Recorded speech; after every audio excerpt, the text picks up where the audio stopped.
Wakili, yeah. very quickly as we wind up, people keep saying that Nairobi is a nerve center, like he says, it's true, it's a nerve center, and then they say that this is where the power resides and it should not be given to anybody. And those are some of the excuses that pundits say were given when NMS was being created. Do you think there's a danger of what happening again, or is that behind us? I think, Ben, there is something that we need to warn our viewers. When we are talking about elections happening, we cannot have a mantra like power should not be given to anybody. That is, first of all, some of these relics that we need to defeat. Because power belongs to the people. And Article 1 remains emphatic that the sovereign power remains with the people. If the people are today to decide they will choose whoever, that is the person. But number two, we need to say a few things. That number one, Sakaja takes over Nairobi when he has everything right.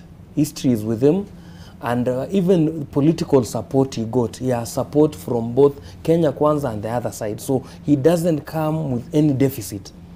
And he has what my good friend Maliba talks about, that integrated development, whatever, it is already there. He doesn't need new ideas. And he has been fortunate enough to be a senator and to be a member of parliament in this city, so he knows what it means. And maybe when we talk about NMS, every time I think about NMS, it directly tells me what Uhuru Kenyatta as a person thinks about devolution. He thinks there is a better way of doing it more than what the structure or the architecture of our constitution already gave us, which is a wrong thing, because as he goes home, it remains a dark footnote in his life that he is a man who did not believe in devolution fully. He tried to cut ways around of fighting corruption and what have you, but at the end of the day, if you are to write A to Z, you realize that the man did not believe in devolution. And as we come to, we are breathing a breath of fresh air to devolution in Nairobi, Sakaja must go to bed today knowing that there is so much that is dependent on how we will do. He has a good relationship with William Ruto, the incoming president of the Republic. Nairobians must utilize that relationship. The relationship the two gentlemen enjoy must mean something to the people of Nairobi. It must mean something to service delivery. Not because it is a courtesy of their friendship, but because it will be good when the two work together. All right. So at the end of the day, we must look at it that way. And maybe what we must learn going to the future is that this idea that there are good men sitting in a corner somewhere that they can be brought to help us do something is just weak thinking. When you are a weak leader, you do not see far, but a strong leader should have created systems that manufacture good people, not to go where good people are already and choose them to come to be. Because the other thing also is, no matter how much cake we have in a room, if you are to introduce sewage, there will be no cake. Good saying. Mr. Kangu, very quickly, yes. Is the NMS an indelible blemish on the part of this government? Now, two or three things. Number one, there are lessons we must get from that.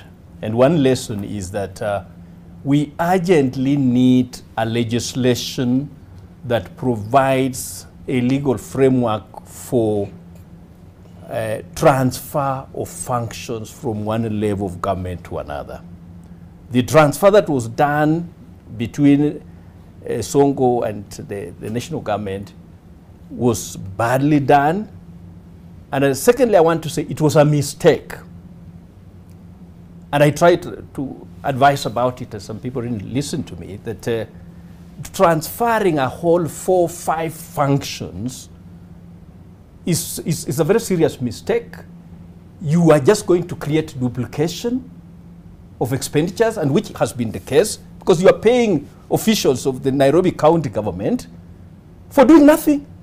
And you've taken the functions and given to yet another body which you are paying. That was not necessary. And in my view, the approach should have been, the Constitution has made it very clear the circumstances under which the national government can intervene in the affairs of a county government.